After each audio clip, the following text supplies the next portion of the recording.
Assalamualaikum warahmatullahi wabarakatuh. Innal hamdalillah nahmaduhu wa nasta'inuhu wa nastaghfiruh wa na'udzu billahi min shururi anfusina wa min sayyiati a'malina.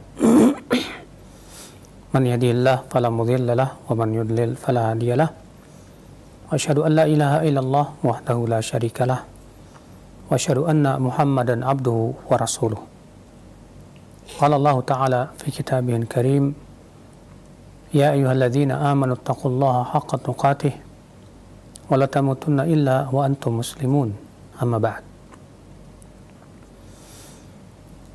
Akhul Islam, kita melanjutkan itu hadis 59 wa anil Irbad bin Sariyah radhiyallahu anhu annahu sami'a Rasulullah sallallahu alaihi wasallam yaqul laqad taraktukum ala mithlil bayda layluha kanahariha la yazighu anha illa halik.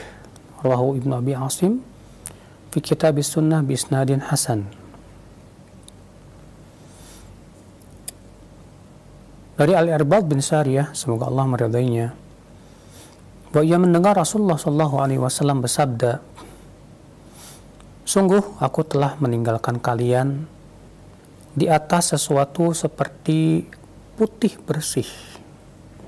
Ya. Artinya al-millah wal hujjah al-wadhihah allati la taqbalu asyubah asla. Artinya putih yang dimaksud dengan putih bersih artinya ia adalah agama, millah, dengan hujjah yang sangat terang benderang, yang tidak ada padanya kesamaran. Maka itulah ya ajaran yang telah ditinggalkan oleh Rasulullah SAW. Lailuha kanahariha, malamnya bagaikan siangnya. La yazighu anha illa halik, dan tidak ada yang menyimpang darinya kecuali orang yang binasa.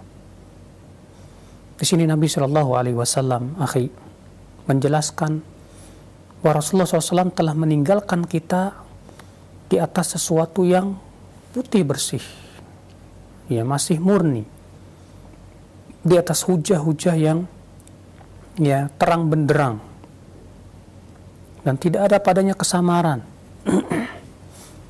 Siangnya bagaikan malamnya, malamnya bagaikan siangnya. Artinya sudah jelas sekali. Tidak ada yang menyimpang darinya kecuali pasti binasa. Berarti kewajiban kita adalah untuk senantiasa mengikuti Rasulullah sallallahu alaihi wasallam.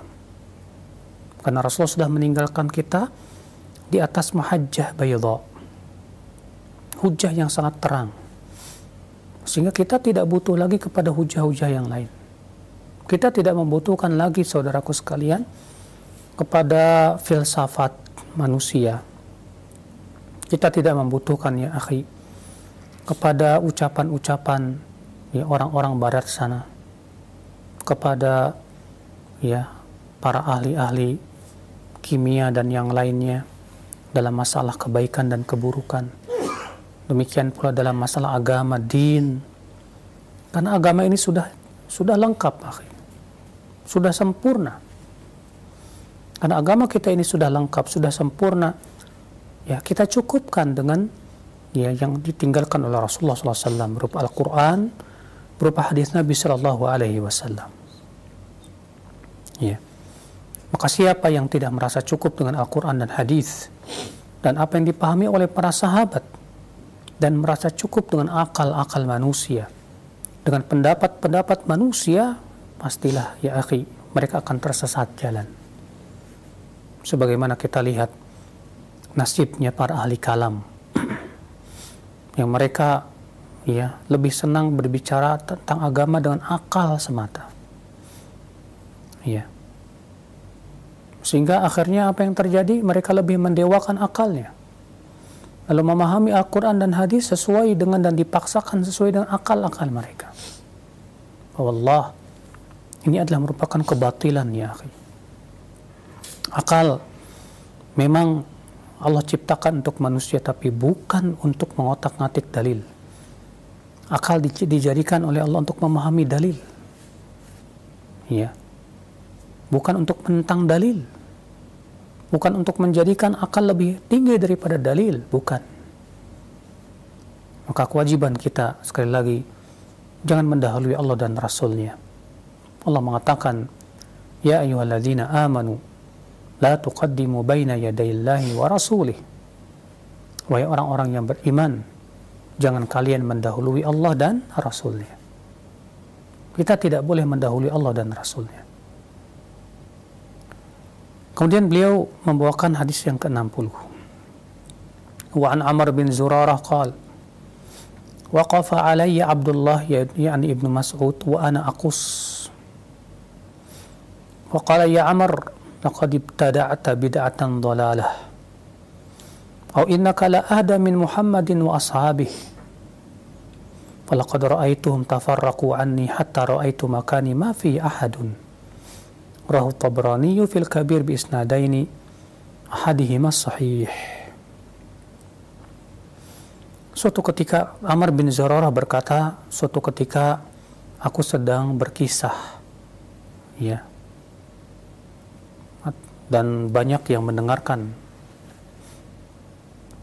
Maka berdirilah Abdullah bin Mas'ud radhiyallahu an. Lalu ia berkata, "Hai Amr, kamu sudah berbuat bid'ah dengan kebid'ahan yang sesat. Atau kamu ini lebih mendapatkan petunjuk dari petunjuk Nabi Muhammad SAW dan para sahabatnya." Maka kata Amr, orang-orang pun kemudian bepergian semuanya. Sampai-sampai, ya, aku tinggal sendiri saja. Subhanallah. Ya akhi, apa yang dimaksud dengan berkisah? Artinya, kita mempunyai majelis khusus untuk kisah saja, ya.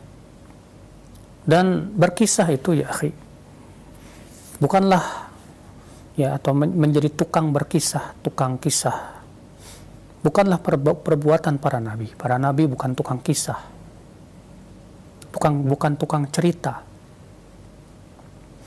Demikian pula para sahabat pun bukan tukang cerita. Ya.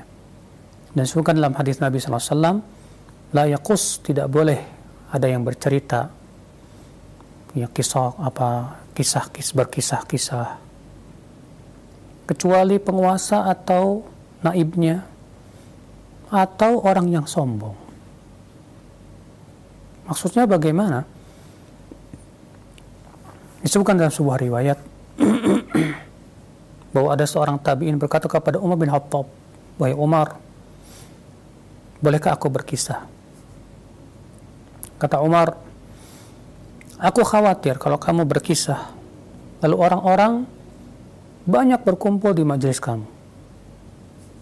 Lalu kemudian kamu merasa tinggi, sehingga akhirnya dengan perasaan kamu itulah Allah binasakan kamu." Masya Allah, saudaraku sekalian, berkisah bukan tidak boleh sama sekali. Bukankah dalam Al-Quran pun ada kisah para nabi? Bukankah juga Rasulullah SAW terkadang sesekali mengkisahkan tentang orang-orang sebelum kita?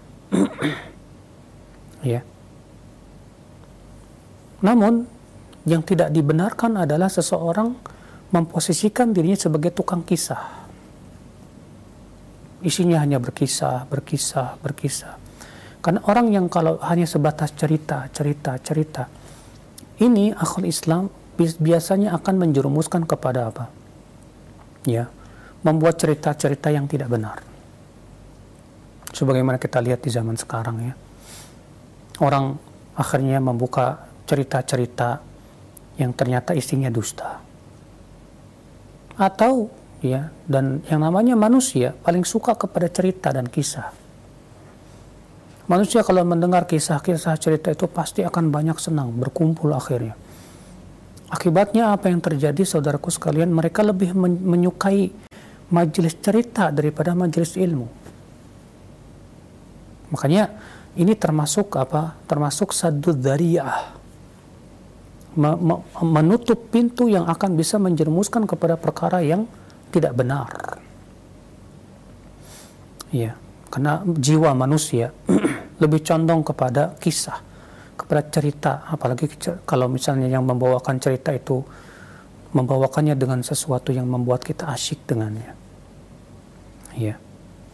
Sehingga akhirnya apa yang terjadi? Berpalinglah manusia dari mempelajari Al-Quran, mempelajari hadis Nabi SAW, dan mereka kemudian lebih senang dengan berkisah, dengan cerita dan cerita-cerita.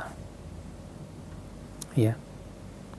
Nah, ini yang dikhawatirkan tentunya saudaraku seiman. Azani Allah wa iyyakum, kecuali kalau cerita-cerita itu mengandung fikih, mengandung hukum-hukum yang sangat bermanfaat sekali. Ya. Maka di sini Abdullah bin Mas'ud radhiyallahu an ketika melihat Amr bin Zurarah sedang berkisah, maka Abdullah bin Mas'ud radhiyallahu anhu berdiri mengingkari. Ya. Lalu Abdullah bin Mas'ud berkata, kamu sudah berbuat bid'ah yang sesat. Atau kamu ini lebih mendapat hidayah dari Nabi Muhammad SAW dan para sahabatnya. Ini menunjukkan saudaraku, ya, kewajiban kita adalah merujuk para ulama besar. Jangan mendahulukan pendapat kita. Ini Amr bin Zurarah berkisah. Dia menganggap seakan-akan ya berkisah itu sesuatu yang baik dan bagus. Tapi ternyata diingkari oleh Abdullah bin Amr bin Al-As. Berapa banyak di zaman sekarang kita lihat ya, penuntut-penuntut ilmu mengemukakan pendapat-pendapatnya di Facebook, di media-media sosial, dan mengkritisi ya sesuatu menurut pendapat akalnya saja, tanpa merujuk para ahli ilmu. Ya, akibatnya apa yang terjadi? Akhirnya ia berbicara dengan tanpa ilmu. Dia berbicara dengan kedustaan. Dia berbicara dengan kebodohan. Dia tidak takut kepada Allah Subhanahu wa taala. Kalau para sahabat, para tabi'in saja, mereka sangat takut sekali berpendapat dengan ra'yu mereka sendiri. Namun kita di zaman ini subhanallah fa'allahul musta'an, sangat berani ya untuk mengemukakan pendapat kita padahal kita bukan ulama, bukan ahli ilmu, tanpa kita bermusyawarah dan bertanya kepada para ahli ilmu. Ya. Inilah zaman yang Rasulullah SAW sabda akan munculnya 3 perkara yang membinasakan itu. Di antaranya apa? Seseorang akan bangga dengan pendapatnya.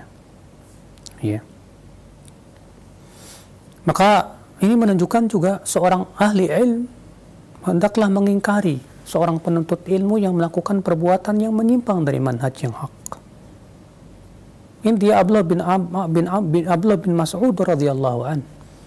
Ketika melihat Amr bin Zurarah sedang berkisah, sedang bercerita, maka Abdullah bin Mas'ud radhiyallahu an berdiri, lalu ia mengatakan, kamu sudah berbuat bid'ah, atau kamu ini sudah lebih mendapatkan hidayah dari Nabi Muhammad SAW dan para sahabatnya. Ya, lihat Abdullah bin Mas'ud ya akhi, berhujjah dengan perbuatan Rasulullah dan para sahabatnya.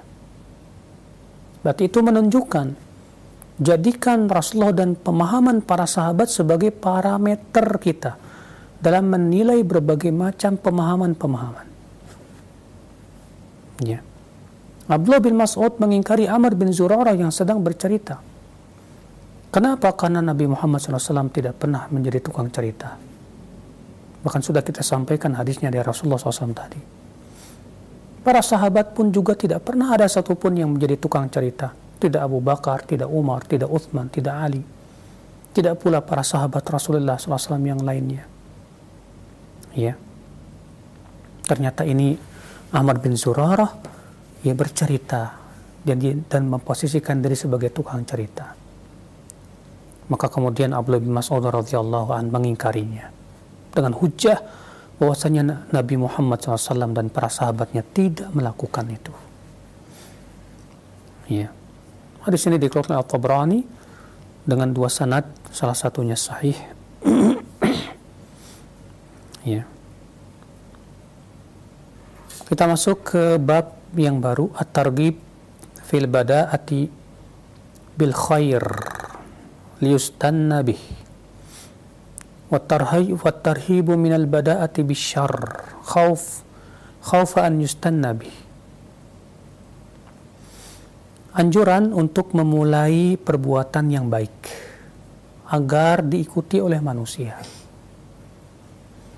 dan ancaman dari memulai perbuatan buruk karena khawatir akan diikuti oleh orang-orang. Hadis 61, an Jarir radhiyallahu anhu qal, ya, dari Jarir, semoga Allah meridainya, Jarir bin Abdullah, seorang sahabat Rasulullah SAW yang sangat ganteng sekali, sampai-sampai para ulama menyebut beliau sebagai Yusufnya umat Islam. Ya, kenapa? Karena Jarir bin Abdullah ini sangat luar biasa ganteng banget, sampai-sampai Rasulullah SAW menyifati Jarir itu ala wajhi mashatu malak, wajahnya bagikan malaikat, saking rupawannya Jarir ini. Dari Jarir, semoga Allah meridhoinya, ia berkata, kunna fi sadrin nahar inda Rasulullah sallallahu alaihi wasallam. Kami dahulu pernah di awal siang berada di sisi Rasulullah sallallahu alaihi wasallam. Ini menunjukkan Rasulullah SAW biasa berkumpul dengan para sahabatnya. Maka seorang ustadz, seorang kiai, jangan merasa canggung untuk berkumpul dengan sahabat-sahabatnya. Namun tentunya bukan berarti berlebihan, tidak. Faja'ahu qaumun uratun, lalu datanglah suatu kaum yang telanjang, mujtabin nimar wal aba, hanya memakai nimar dan aba. Nimar itu pakaian kasar yang terbuat dari kain wol. Mutaqallidis suyuf, dalam keadaan pedang-pedang mereka terhunus, maksudnya mereka terlihat sangat miskin sekali. Mereka datang, terlihat pakaiannya saja mengenaskan. Amatuhum min Mudhar, kebanyakan mereka dari Mudhar, bal kulluhum min Mudhar, bahkan seluruhnya dari Banu Mudhar. Banu Mudhar ini ya akhi, sebuah kabilah yang terkenal ganas. Ada sebuah hadis disebutkan, ada seorang Arab Badui datang dan berkata, wahai Rasulullah, kami datang dari suatu tempat yang jauh ya Rasulullah, dan antara tempat kami dan engkau ada sebuah perkampungan dari Banu Mudhar. Kenapa mereka baru berani melewati perkampungan Banu Mudhar itu di bulan Rajab? Karena Banu Mudhar ini terkenal sekali, perkampungan yang ganas. Tidak ada satupun kafilah yang melewati perkampungan mereka, pasti orang-orangnya dibunuhi dan hartanya diambil. Kecuali di bulan-bulan haram, maka mereka tidak berani melakukannya karena sangat menghormati bulan haram. Nah, kemudian ada orang-orang Mudhar ini masuk Islam, datang ke Rasulullah SAW. Mereka datang dalam keadaan terlihat sangat miskin, sangat butuh sekali. Fatama'ara wajhu Rasulullah sallallahu alaihi wasallam, maka berubahlah wajah Rasulullah SAW, karena merasa iba. Lima ra'a ma bihim minal faqah, karena Rasulullah melihat betapa mereka sangat susah hidupnya. Fadakhal thumma kharaj, maka Rasulullah pun masuklah kemudian keluarlah. Itu menunjukkan akhi, Rasulullah SAW mempunyai jiwa yang sangat penuh kasih sayang akhi. Dan Allah sendiri menyifati Rasulullah, orang yang sangat sayang kepada kaum mukminin, sayang kepada umat Islam. Rasulullah, Allah Ta'ala berfirman, laqad ja'akum rasulun min anfusikum azizun alaihi ma anittum harisun alaikum bil mu'minina raufur rahim. Sungguh telah datang kepada kalian seorang rasul dari diri kalian sendiri yang merasa berat terhadap apa yang menimpa kalian, yang sangat semangat memberikan hidayah kepada kalian dan kepada kaum mukminin, lembut dan kasih sayang. Rasulullah SAW. Maka Rasulullah pun masuk, kemudian beliau pun keluar. Fa'amara Bilalan, lalu Rasulullah memerintahkan Bilal, Fa'adzana wa aqam. Lalu kemudian Bilal pun adzan dan iqamah, ya, karena telah masuk waktu. Fasalla, maka Rasulullah pun kemudian salatlah. Dan riwayat Muslim itu salat zuhur. Tsumma khatab. Kemudian setelah selesai salat, Rasulullah berkhutbah dan berkata, "Ayya ayyuhan nas, ittaqu rabbakum alladzi khalaqakum min nafsin wahidah wa khalaqa minha zawjaha wa batha minhuma rijalan katsiran wa nisaa'a wattaqullaha alladzi tasaaluna bihi wal arham innallaha kana 'alaikum raqiba." Ya. Demikian pula Allah berfirman dalam surat Al-Hasyr, ya ayyuhalladzina amanu taqullaha wal tanzur nafsum ma qaddamat lighad wattaqullaha innallaha khabirum bima ta'malun. Setelah Rasulullah membacakan dua ayat tersebut, ya, Rasulullah bersabda, tasaddaqa rajulun min dinarihi, hendaklah seseorang bersedekah dari dinarnya, min dirhamihi, dari dirhamnya, min thawbihi, dari bajunya, min sa'i burrihi wa min sa'i tamrihi, ya, dari satu sa' burnya dan dari satu sa' kurmanya, hatta qal walau bisyiqqi tamrah, sampai-sampai Rasulullah bersabda walaupun setengahnya kurma, sepotong kurma. Ya, dan satu ayat yang lain, ya, para sahabat semuanya pada diam. Faja'a rajulun minal ansar, tiba-tiba datanglah seorang laki-laki dari Ansar, bisurratin, dan membawa kantong. Ya. Kadat kafu ta'jizu anha, hampir-hampir telapak tangannya tidak mampu untuk membawanya. Kantong di situ maksudnya ada padanya uang. Hatta ya bal qad ajazat, bahkan ya telapak tangannya tidak mampu. Qal, melihat itu, ya, ketika datang orang Ansar ini membawa kantong yang berisi, ya, uang, diletakkannya di hadapan Rasulullah SAW. Ketika melihat itu, apa yang terjadi? Tataba'an nas, orang-orang pun kemudian saling mengikuti, ya, untuk apa? Bersedekah. Hatta ra'aitu qaumaini min ta'amin wa thiyab, sehingga aku melihat ada dua tumpukan besar dari makanan dan pakaian. Hatta ra'aitu wajha Rasulullah SAW yatahallal ka'annaha mudhabah, ya, sampai sehingga aku melihat wajah Rasulullah SAW itu berseri-seri, seakan-akan itu, ya, emas, ya, saking indahnya wajah Rasulullah SAW itu. Faqala Rasulullah SAW, melihat itu Rasulullah SAW bersabda, man sanna fil islami sunnatan hasanah, siapa yang memulai dalam Islam tata cara yang baik. Sunnah di sini, ya, secara bahasa saja. Siapa yang memulai dalam Islam tata cara yang baik, yang dimaksud dengan tata cara yang baik tentu yang ditunjukkan oleh dalil bahwa itu baik. Bukan sebatas yang kita pandang itu baik. Karena yang kita pandang baik belum tentu baik di sisi Allah Subhanahu wa taala. Maka yang dimaksud dengan man sanna fil islami sunnatan hasanah, siapa yang memulai dalam Islam tata cara yang baik, maksudnya yang dipandang oleh syariat baik, yang ditunjukkan oleh dalil bahwa itu baik. Karena hadis ini berhubungan dengan sedekah, sedangkan sedekah tentu, ya, jelas sekali kebaikannya ditunjukkan oleh dalil.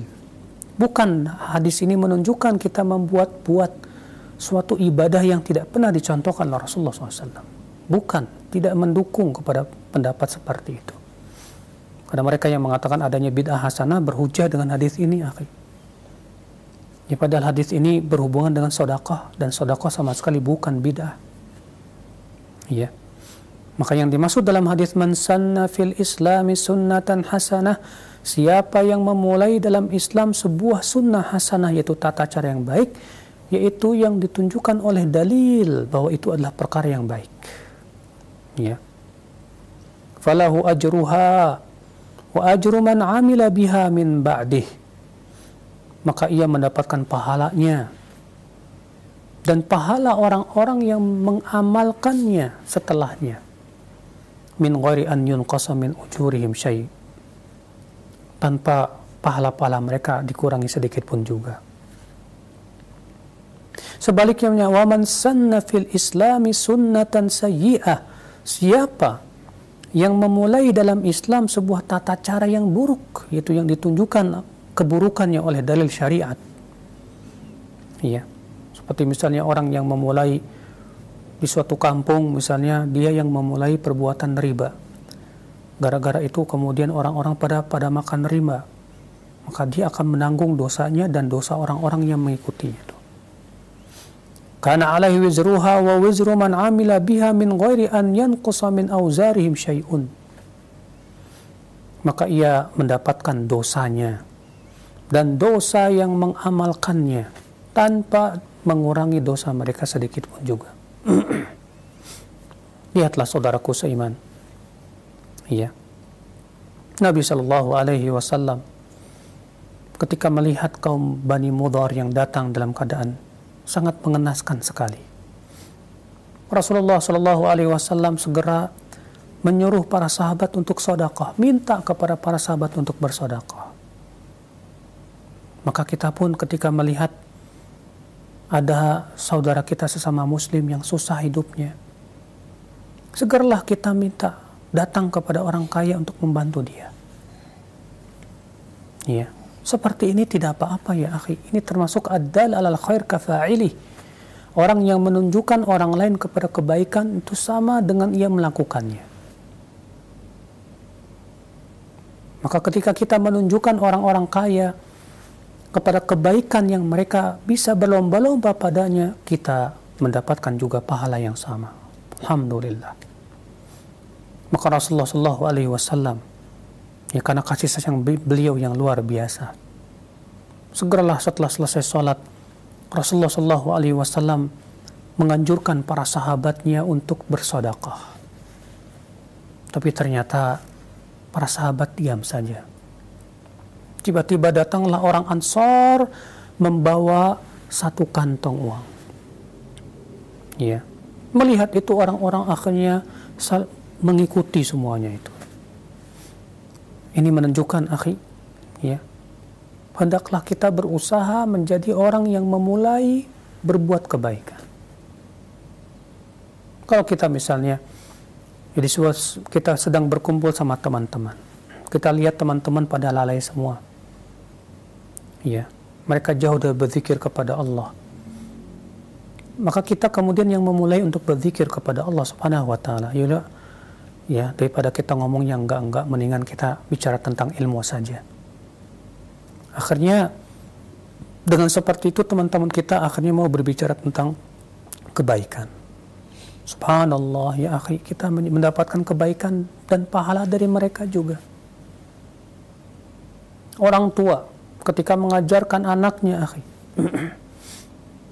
ketika misalnya anaknya diajarkan, nak, kalau makan itu pakai tangan kanan, jangan pakai tangan kiri, nak, karena tangan kiri itu kata Rasulullah itu setan. Akhirnya si anak sampai besarnya dia selalu makan pakai tangan kanan. Selama itu juga orang tuanya dapat pahala terus. Orang yang mengajarkan kebaikan, seorang ustadz ataupun siapapun yang men-share kebaikan, ya, antum misalnya men-share ilmu di sebuah media sosial, lalu kemudian ada orang-orang yang mengamalkannya, Masya Allah, antum dapat pahala. Tapi ketika antum tidak mengamalkannya, Allah murka kepada antum. Iya. Kenapa? Karena kamu sudah mengatakan sesuatu yang kamu tidak lakukan. Kabura maqtan indallah an taqulu ma la taf'alun. Sungguh besar kemurkaan Allah, kamu mengatakan apa yang kamu tidak lakukan. Iya. Saudaraku seiman, maka hadis ini menunjukkan kita dianjurkan untuk berusaha, berlomba-lomba di dalam kebaikan. Kita berusaha bagaimana supaya kita menjadi pembuka pintu kebaikan. Kita yang memulai kebaikan tersebut. Naam saudaraku seiman, azani Allah wa iyyakum. Oleh karena itulah Rasulullah SAW memberikan targhib di sini. Siapa yang memulai dengan tata cara yang baik dalam Islam, maka ia mendapatkan pahalanya. dan pahala orang-orang yang mengamalkannya. Masya Allah. Ya. Maka kalau kita yang kita sudah menjadi pemula, lalu diikuti orang banyak, bersyukurlah kepada Allah dan jangan sekali-kali kita mengungkit-ungkit kebaikan kita kepada mereka. Jangan Anda katakan saya yang memulainya. Kalau bukan karena saya, kalian tidak akan mendapatkan pahala. Ya akhi, ya, ini sama saja kita mengungkit-ungkit kebaikan, ya, seakan-akan bahwasanya ya kita berbangga diri dengan kebaikan tersebut. Wallahi tidak layak. Cukuplah Allah Subhanahu wa taala yang sudah memberikan pahala kita yang besar. Ya. Alhamdulillah, kalau Allah jadikan kita sebagai orang yang pertama kali membuka pintu kebaikan, alhamdulillah, bersyukur kepada Allah. Kemudian banyak orang yang mengamalkan sunnah yang telah kita ajarkan kepada manusia. Alhamdulillah, kita sudah dapat pahala besar, ya akhi. Jangan batalkan dengan keangkuhan kita, ujub kita, kesombongan kita. Ya, bahkan kemudian mengungkit-ungkit ya jasa-jasa kita. La wallah. Akhal Islam, azani Allah wa yakum. Nah, di sini juga menunjukkan, akhi, jangan sampai kita menjadi orang yang memulai perbuatan buruk lalu diikuti orang banyak. Terlebih seorang ustaz, seorang kiai, jangan sampai ia mencontohkan contoh-contoh yang buruk terhadap teman-temannya, yang kemudian dijadikan hujah, dijadikan alasan oleh murid-muridnya. Ya. Maka dari itulah, ya akhal Islam, ya betapa bahayanya ketika seorang ajengan, seorang kiai, seorang yang diikuti banyak orang, public figure, mereka kemudian melakukan perbuatan-perbuatan yang buruk. Lihat para artis-artis yang mereka menjadi public figure masyarakat, yang kemudian gaya pakaian mereka, gaya bicara mereka diikuti oleh orang banyak. Mereka akan menanggung dosanya jika ternyata itu dosa. Ya. Mereka-mereka yang menjadi YouTubers, yang viewersnya sampai jutaan, bahkan ada yang puluhan juta. Lalu kemudian ya memberikan video-video yang enggak-enggak, yang isinya maksiat kepada Allah. Dan ternyata ditonton oleh jutaan orang, berarti jutaan dosa yang akan ia dapatkan pada hari kiamat. Mereka yang membuat televisi, radio yang isinya ternyata acara-acaranya maksiat, lalu kemudian ditonton oleh jutaan orang di negeri kita ini. Berarti jutaan dosa yang ia akan tanggung nanti pada hari kiamat. Ya. Mengerikan saudaraku sekalian. Hanya orang-orang yang bertakwa yang takut kepada Allah.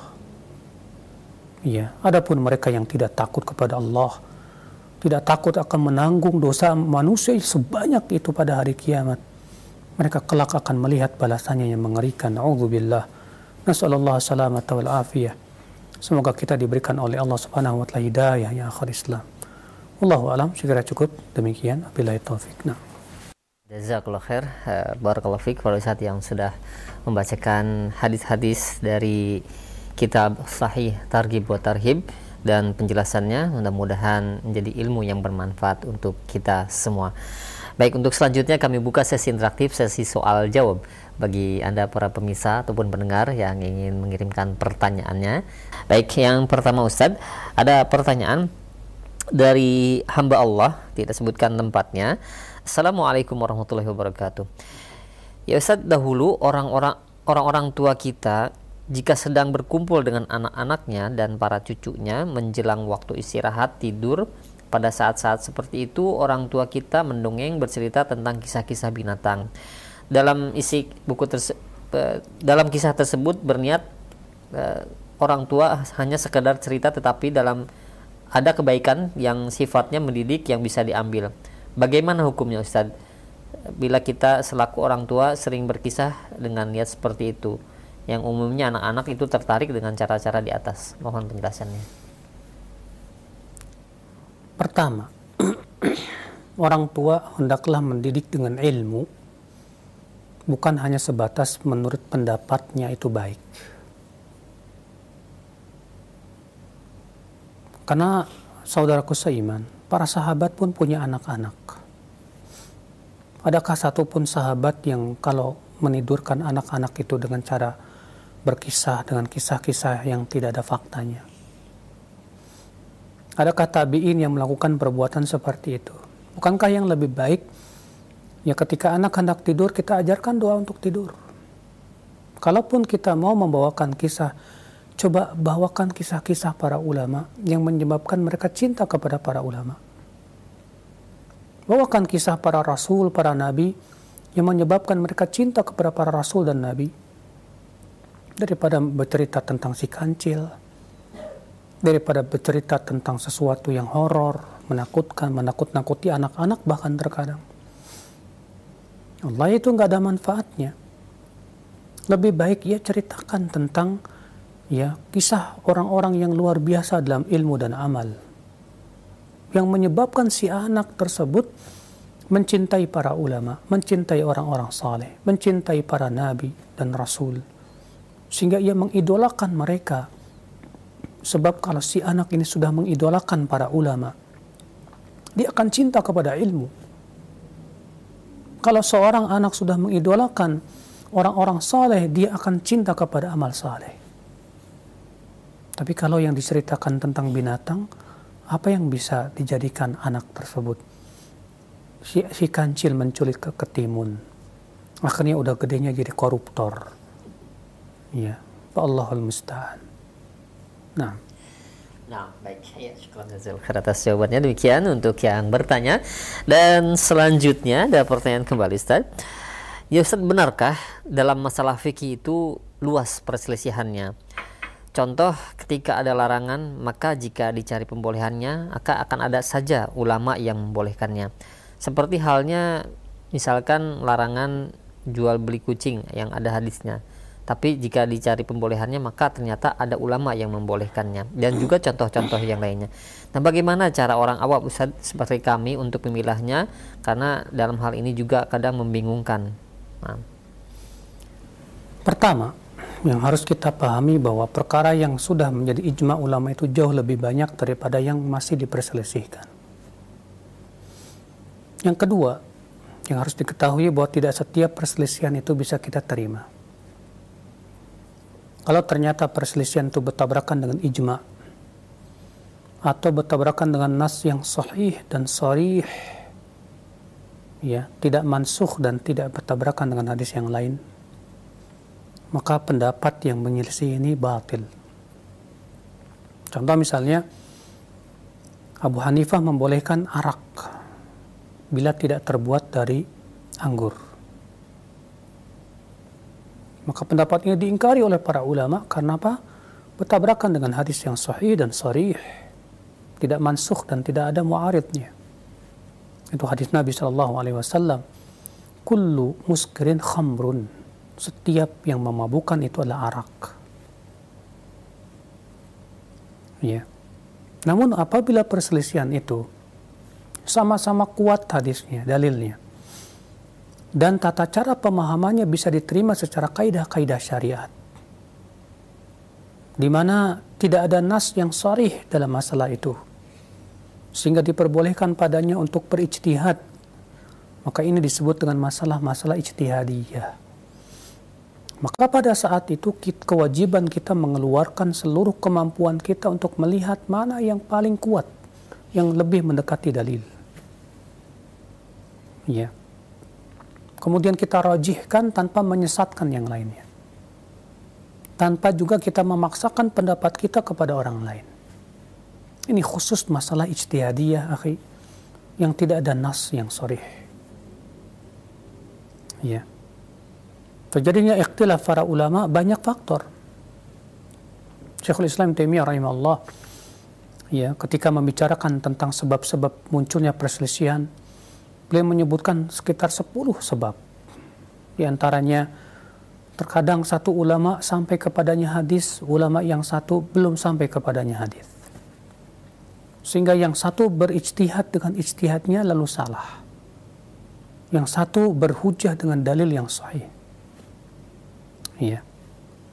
Maka saat itu kita wajib memegang yang jelas ada hadisnya dan tinggalkan pendapat ulama yang ijtihadnya bertabrakan dengan nas. Sebab yang kedua, kata beliau, atau kedua-duanya sampai kepadanya hadis. Sudah sampai hadisnya, namun yang satu sampai kepada hadis dari jalan yang dhaif, dan yang satu lagi sampai kepadanya dari jalan yang sahih. Sehingga yang satu tidak berpendapat dengan hadis tersebut dengan keyakinan bahwa hadisnya dhaif. Sementara yang satu berhujjah dengannya karena dia melihat hadisnya sahih. Terjadi ikhtilaf para ulama. Atau yang ketiga, sampai kepada dua-dua ulama tersebut dari jalan yang sahih. Ternyata mereka berbeda pendapat dalam memahami dalil tersebut. Karena bisa jadi ada hadis lain yang seakan-akan bertabrakan dengannya. Ada mu'aridnya. Ya. Atau bisa jadi yang satu memandang hadis ini sudah mansukh. Ya, seperti misalnya yang tentang masalah hadis memegang kemaluan. Ada dua hadis, yang satu mengatakan batal dan wajib berwudu. Yang satu lagi mengatakan tidak batal, dia hanyalah bagian tubuh kamu. Sehingga perselisihan para ulama dalam memahami hadis ini. Dua hadis yang saling bertabrakan ini. Mereka ada yang menjamak, mengkompromikan dua hadis. Terjadi ikhtilaf para ulama bagaimana tata cara mengkompromikan dua hadis ini. Ada yang mengatakan seperti Imam Malik bahwasanya memegang kemaluan kalau dengan syahwat batal, kalau tidak dengan syahwat tidak. Ada yang mengkompromikan beda lagi, bahwasanya perintah untuk berwudu itu hukumnya sunnah. Adapun tidak berwudu itu menunjukkan boleh. Ada lagi yang lebih memilih tarjih. Ya. Yang mentarjih pun juga ikhtilaf. Yang satu mentarjihkan hadis yang membatalkan dan mewajibkan wudu. Bahkan mereka mengatakan bahwasanya hadis yang menyebutkan tentang tidak perlu berwudu itu sudah mansukh, sudah dihapus. Ya. Terjadi ikhtilaf para ulama di dalam memahami hadis, dua hadis yang saling bertabrakan itu. Ini masalah ijtihadiyah, berarti tidak ada nas dalam masalah ini yang sharih. Maka pada waktu itu kita hanya berusaha sekuat tenaga untuk mencari kebenaran. Ya, adanya perselisihan ulama itu ujian, ujian. Maka ketika kita melihat para ulama berselisih pendapat dalam suatu permasalahan, jangan kita mundur, salah. Sebagian penuntut ilmu malah mundur, malas puyeng, capek, dan yang lainnya. Sebab kalau dia mundur, dia tidak akan mendapatkan kebenaran ya selama-lamanya. Tapi justru dia sing-singkan lengannya. Dia bertanya kepada para ahli ulama, alim ulama, yang dia yakini akan kepiawaian dalam ilmunya, dalam hadis dan fikihnya. Ya. Kalau dia sudah bertanya kepada para ulama ternyata masih saja bingung, maka di saat itulah kita tak lihat mana yang lebih menenteramkan hati kita. Ya, amalkanlah. Nah ini, ya tentunya seorang penuntut ilmu, sekali lagi, talabatul ilm, ya kewajiban mereka adalah berusaha dulu untuk bertanya. Karena Allah berfirman, fas'alu ahla dzikr in kuntum la ta'lamun, tanya kepada ahlinya jika kamu tidak tahu. Tapi kalau kamu sudah diberikan oleh Allah, sudah belajar usul fikih, kaidah fikih, bahasa Arab, ya, dan kamu juga faham tentang bagaimana memposisikan ikhtilaf para ulama, maka berijtihadlah Anda, bersungguh-sungguhlah Anda untuk melihat mana yang paling kuat dari pendapat-pendapat tersebut. Ya, wallahu a'lam. Nah, bagaimana dengan misalkan tadi dikatakan bahwa ada perselisihan yang tidak bisa diterima dan ternyata ada ijtihad ulama yang salah tersebut yang tidak bisa diterima, ternyata ada yang mengikutinya, Ustaz. Apakah yang mengikutinya itu dikatakan berdosa? Kalau dia mengikutinya sekedar karena mengikuti hawa nafsu. Misal, Abu Hanifah mengatakan arak yang tidak terbuat dari anggur boleh. Ya. Kemudian dia minumlah arak, dan ketika diingkari, lalu dia berhujah dan mengatakan Abu Hanifah membolehkan. Akhirnya dia membolehkan suatu dalil hanya sebatas ada pendapat ulama. Maka ini sebuah kesalahan besar. Pelakunya berdosa karena dia mengikuti hawa nafsu. Kewajiban dia bukan melihat pendapat ulamanya, tapi yang dia lihat tuh dalilnya. Makanya dalam masalah perselisihan ulama, kita tidak boleh berhujah, berdalil dengan pendapat ulama. Ini salah besar. Ini ya kaidah yang harus kita pahami yang disebutkan Syekhul Islam Taimiyah dalam Majmu' Fatawa. Dalam masalah perselisihan ulama, jangan dijadikan dalil itu pendapat ulama, salah. Ketika ikhtilaf ulama nih, antum bawakan tapi menurut pendapat Abu Hanifah boleh. Salah besar. Bukan seperti itu cara berdalil. Pendapat ulama bukan dalil, akhi. Pendapat ulama boleh dijadikan dalil kalau memang pertama itu menjadi ijma' para ulama, atau tidak diketahuinya adalah perselisihan dan telah ditunjukkan oleh dalil yang sahih sesuai dengan hujjah. Adapun dalam masalah ikhtilaf para ulama, kemudian yang satu berhujjah dengan pendapat ulama, yang satu berhujjah dengan pendapat ulama, maka ini jelas bertabrakan dengan firman Allah, fa in tanaza'tum fi syai'in farudduhu ila Allahi war Rasul.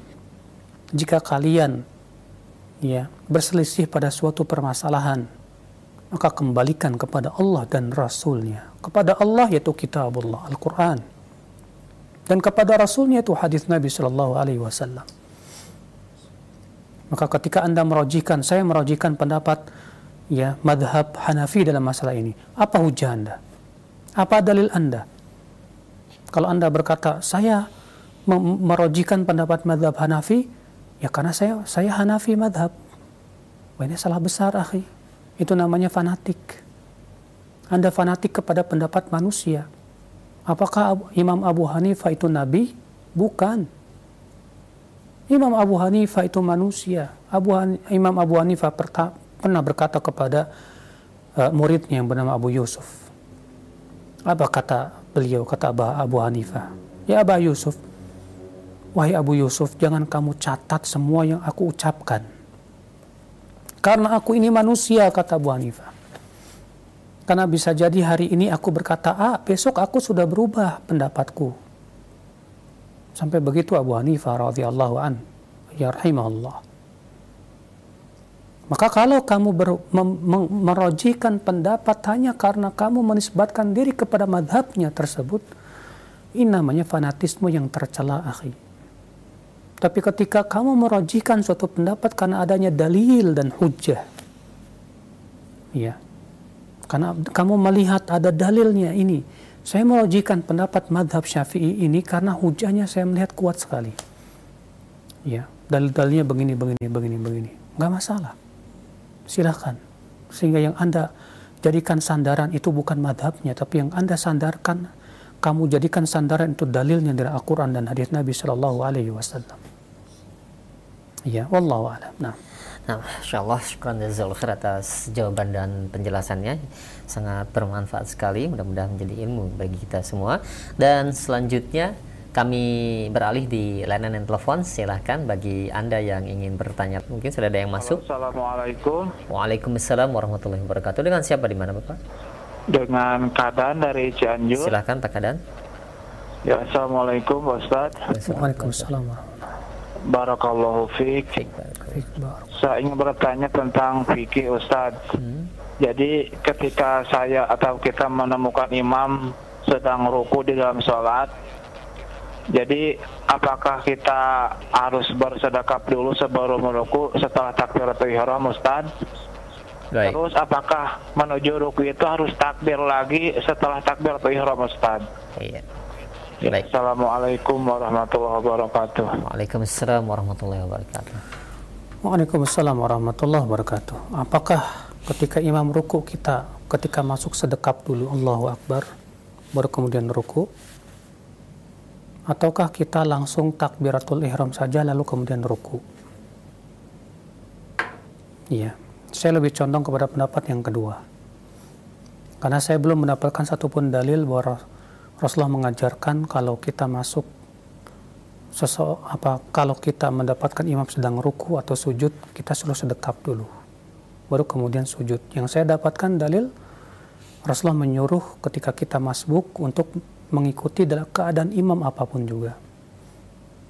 Ya, ketika imam ruku ya kita langsung ruku, ketika imam sujud ya kita langsung sujud.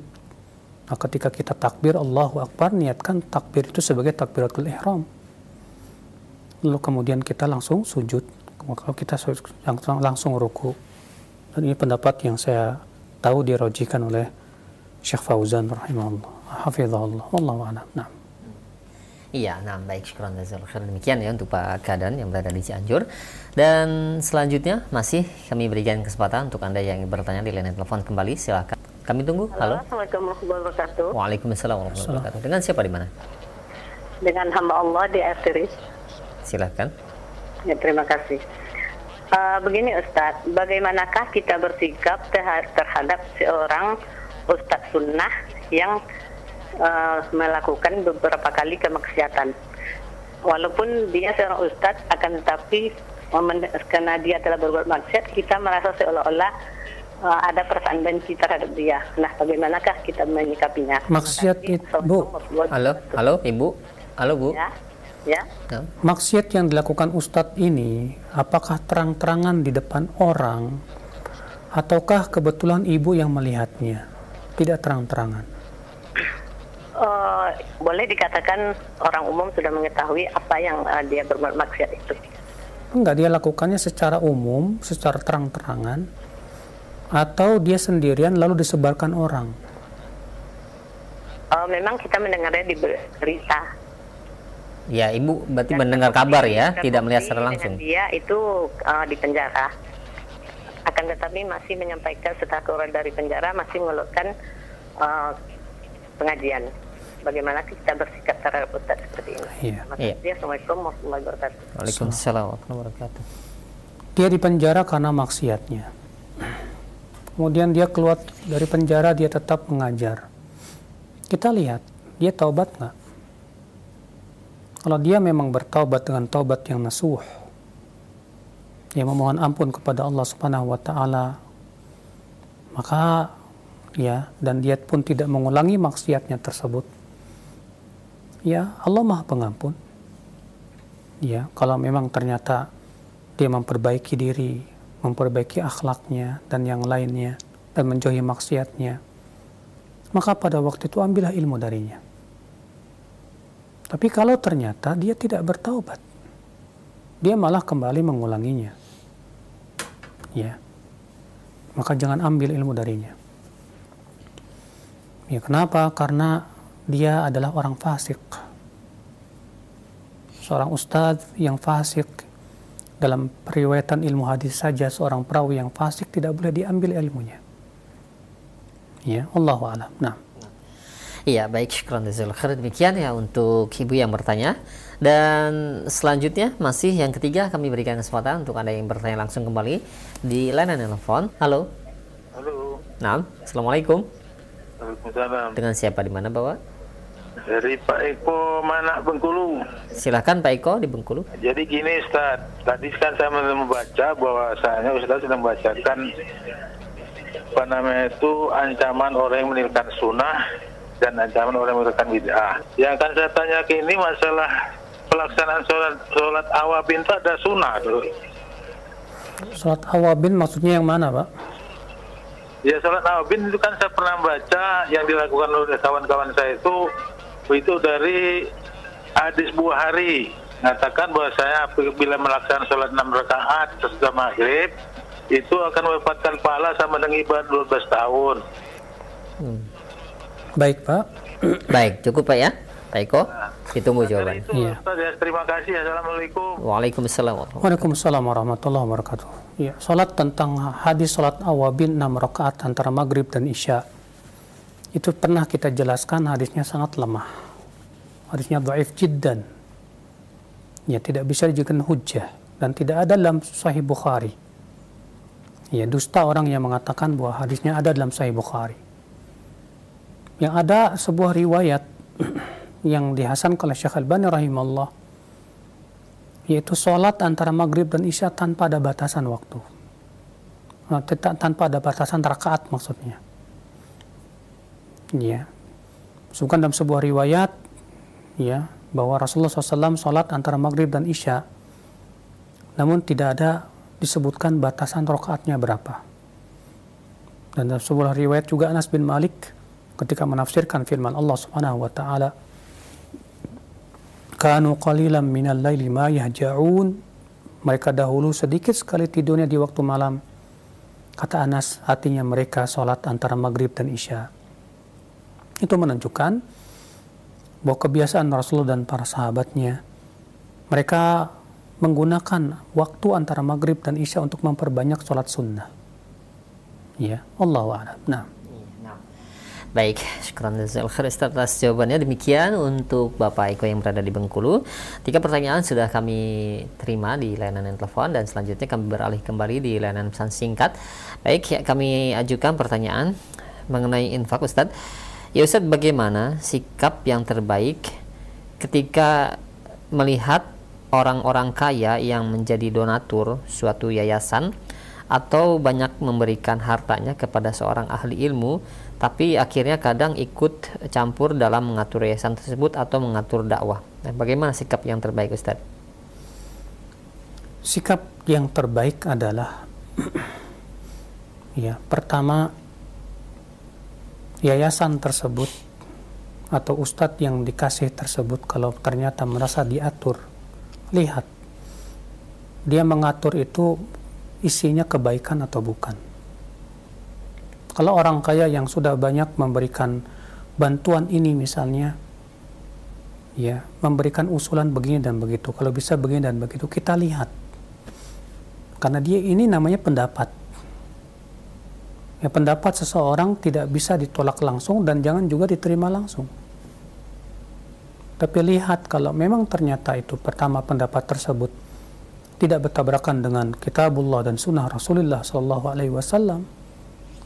Dan kalau memang ternyata pendapat itu memang maslahat, bagus, masukannya yang bagus, ya, kenapa kita tidak menerimanya? Tapi kalau ternyata pendapat tersebut, ya, kita melihat dengan keilmuan bahwa itu kurang maslahat dan kurang bisa dijalankan, maka sampaikanlah kepada dia, mohon maaf. Ya, kita puji-puji dulu dan kita terima kasih kepada dia, terima kasih atas bantuan yang kamu sampaikan kepada kami, insya Allah pahala besar buat kamu. Adapun usulan kamu, Masya Allah luar biasa. Namun kami memandang ya usulan kamu belum kami bisa praktekkan karena alasannya begini. Sampaikan dengan baik pada dia. Insya Allah kalau kita menyampaikannya dengan adab, dengan baik, dia pun akan merasa senang. Ya. Artinya dari satu sisi dia dihormati, didengar. Dari satu sisi kita pun sudah punya hujah yang kuat yang membuat dia insya Allah menerima hujah-hujah kita. Ya. Nah ini, adapun kalau misalnya kitanya malah ketika dia mengatur begini dan yang lainnya belum apa-apa udah cemberut dan berkata, apa sih dia nggak mau ngatur-ngatur kita. Ya akhi, kita katakan ya, kita ini manusia butuh kepada masukan-masukan manusia yang lain. Ya, masukan dari orang-orang yang lebih berpengalaman. Memang dia seorang donatur. Barangkali dia punya usulan karena dia melihat ada maslahat begini dan begitu. Tapi kalau kamu melihat bahwa pandangan dia kurang tepat, silakan. Ya, undang dia, berbicara bersama-sama, musyawarah bareng, supaya ya dia pun bisa menerima hujah-hujah yang kuat, yang ternyata pendapat dia sebetulnya kurang tepat misalnya. Wallahu a'lam. Nah. Baik, syukran jazakallahu khair atas jawaban dan nasihat Ustaz. Demikian. Dan selanjutnya ini ada pertanyaan, 2 pertanyaan senada. Ya Ustaz, saya mengakui bahwa saya orang yang jarang bersedekah karena rezeki yang saya cari selama ini saya fokuskan untuk keluarga. Sering ketika ingin berinfak, saya selalu berpikiran bahwa anggota keluarga saya lebih butuh untuk diinfaki, dan juga memang keadaan kami tidak terlalu berlebih dalam harta. Malah kadang setiap bulannya juga berhutang. Apakah hal tersebut masuk dalam hadis kekikiran yang ditaati, Ustaz? Ya akhi, jangan kamu mengira ketika memberikan nafkah kepada anak istrimu itu tidak termasuk sedekah. Bahkan itu sedekah yang wajib. Memberikan harta nafkah kepada anak dan istri itu lebih kita dahulukan daripada yang lain. Jangan sampai kita mau sedekah yang sunnah lalu melalaikan kewajiban kita kepada anak dan istri kita. Rasulullah SAW sabda, "Kafa bil mar'i ithman an yudhayya man yaqut," atau kama qala. Cukuplah bagi seseorang dosa dia menyia-nyiakan orang yang ia tanggung hidupnya. Ya, anak dan istri itu adalah tanggungan suami. Dia berkata tadi, terkadang sebulan saja kurang sampai ngutang. Bagaimana apa tidak ada uang lebih untuk sedekah? Masya Allah, alhamdulillah. Ya, sedekah itu bukan hanya sebatas yang sunnah, akhi. Rasulullah SAW sabda, ya, innaka lan tunfik nafaqatan tabtaghi biha wajha Allah hatta ma taj'al fi fimratik, ya, illa uthibta alaiha atau kama qala. Sesungguhnya engkau tidaklah menginfakkan suatu infak yang kamu harapkan padanya wajah Allah sampai-sampai yang kamu suapkan ke mulut istrimu itu, kecuali kamu akan diberikan pahala oleh Allah Subhanahu wa taala. Iya. Masya Allah. Maka dari itulah ya kita, justru kamu yang kamu lakukan ketika kamu berusaha untuk mencari nafkah untuk anak dan istri, alhamdulillah kamu sudah dapat pahala besar karena sudah melaksanakan perkara kewajiban seorang suami kepada anak dan istrinya. Ataupun kemudian kamu mau bersedekah sunnah dan ternyata kamu tidak mampu, Allah maafkan karena ketidakmampuan kamu itu. Ya Allah. Insyaallah. Baik, syukran jazakallahu khair atas jawaban dan nasihat Ustaz. Demikian. Dan selanjutnya ada pertanyaan kembali di layanan pesan singkat mengenai larangan mendahului Allah dan Rasulnya, Ustaz. Para ahlul ahwa atau mereka yang berbuat kebid'ahan selalu saja ada dalil yang dikemukakan, seperti halnya hadis terompah Bilal yang mendahulinya masuk surga karena sholat sunnah setelah wudhu, dan hal ini katanya tidak diajarkan oleh Nabi SAW. Bagaimana cara mendakabinya? Ya akhi, beda dengan pencari kebenaran dengan pencari ahli hawa dengan ahlul haq. Kata para ulama, ahlul haq itu mencari dalil dulu baru mengamalkan dan meyakini. Sedangkan ahlul hawa itu meyakini dan mengamalkan dulu baru cari-cari pembenaran, cari-cari dalil, dan dia akan berusaha untuk memaksakan dalil sesuai dengan pemahamannya, padahal dalil itu tidak mendukung sama sekali. Contoh diantaranya hadis Bilal tadi, ketika Rasulullah bersabda kepada Bilal, "Ya Bilal, bima sabaqtani ilal jannah," wahai Bilal, dengan apa engkau mendahului aku ke surga? Kata Bilal, "Wahai Rasulullah, ma ahdathtu hadatsan qat," tidaklah aku berhadas illa tawadda'tu indah, kecuali aku berwudu wahai Rasulullah dan aku sholat 2 rakaat. Kata Rasulullah, "Bihima," dengan 2 itu kamu masuk surga. Lalu mereka berkata, "Lihat, Rasulullah aja nggak tahu apa yang diamalkan oleh Bilal. Berarti Rasulullah belum mensyariatkan sehingga Bilal yang pertama kali melakukannya." Kita jawab pertama, akhi,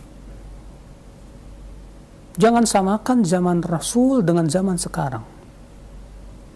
Kalau di zaman Rasulullah SAW ada seorang sahabat mengamalkan suatu amalan, lalu Rasulullah SAW membenarkan dan menyetujuinya, maka pembenaran dari Rasul itu adalah hujjah, dalil. Kenapa? Karena tidak mungkin Rasulullah membenarkan kecuali berdasarkan wahyu dari Allah Jalla wa'ala. Allah Ta'ala berfirman, wa ma yantiqu anil hawa in huwa illa wahyu yuha. Tidaklah Nabi Muhammad SAW ya berbicara dari hawa nafsunya, akan tetapi ia adalah wahyu yang Allah wahyukan kepadanya. Maka ketika Rasulullah mensetujuinya, maka itu menjadi syariat. Ya. Bagaimana disamakan dengan di zaman sekarang yang wahyu sudah terputus? Bagaimana hendak disamakan dengan zaman sekarang yang Islam sudah sempurna? Adakah kiai di zaman ini yang mendapatkan wahyu? Adakah ustadz di zaman ini yang mendapatkan wahyu? Jibril yang mana yang mendatangi ya ulama di zaman sekarang kemudian dia memberikan wahyu kepadanya? Maka kalau ada orang-orang yang mengaku saya dapat wahyu dari malaikat Jibril, sungguh ia telah kafir, murtad dari agama Islam, karena sama saja dia mengaku nabi setelah Rasulullah SAW wafat. Maka bagaimana hendak disamakan akhi di zaman pensyariatan di mana Rasulullah SAW yang membenarkan dengan di zaman sekarang yang syariat sudah sempurna? Lihat akhi, pendalilan mereka itu sangat cacat sekali. Pengkiasan, penyamaan mereka itu sangat aneh sekali. Ya. Terlebih, dari mana di situ bahwasanya Bilal yang pertama kali melakukannya? Rasulullah hanya bertanya, amal yang mana yang kamu lakukan? Karena Rasulullah tidak tahu yang gaib.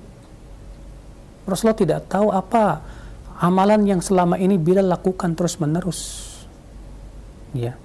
Ternyata Bilal mengatakan, tidaklah aku berhadas kecuali aku berwudu padanya. Sementara sholat wudu sudah diajarkan oleh Rasulullah SAW. Ya, sebagaimana Utsman bin Affan mengatakan, ketika Utsman bin Affan ia mencontohkan tentang wudu Rasulullah SAW. Setelah selesai wudu, Utsman bin Affan mengatakan apa? Aku mendengar Rasulullah SAW sabda, siapa yang berwudu man tawaddu'a nahwa wudu'i hadza. Siapa yang berwudu seperti wuduku ini, kemudian ia sholat 2 rakaat, la yuhaddits fihi ma nafsahu, dan dia tidak membicarakan urusan dunia dalam sholatnya, kecuali akan diampuni dosa-dosa yang telah lalu. Iya. Dan para sahabat pun membawakan hadis-hadis tentang sholat setelah wudu ini. Nah inilah saudaraku sekalian, ini namanya memaksakan pemahaman supaya pas dengan amalan dia yang dia lakukan. Ya, kebid'ahan yang senantiasa dia ada-adakan. Ya, padahal sebetulnya dalil tersebut sama sekali tidak mendukung. Wallahu alam, semoga yang saya sampaikan bermanfaat. Subhanakallah bihamdika, asyhadu an la ilaha illa anta, astaghfiruka wa atubu ilaik. Wassalamualaikum warahmatullahi wabarakatuh.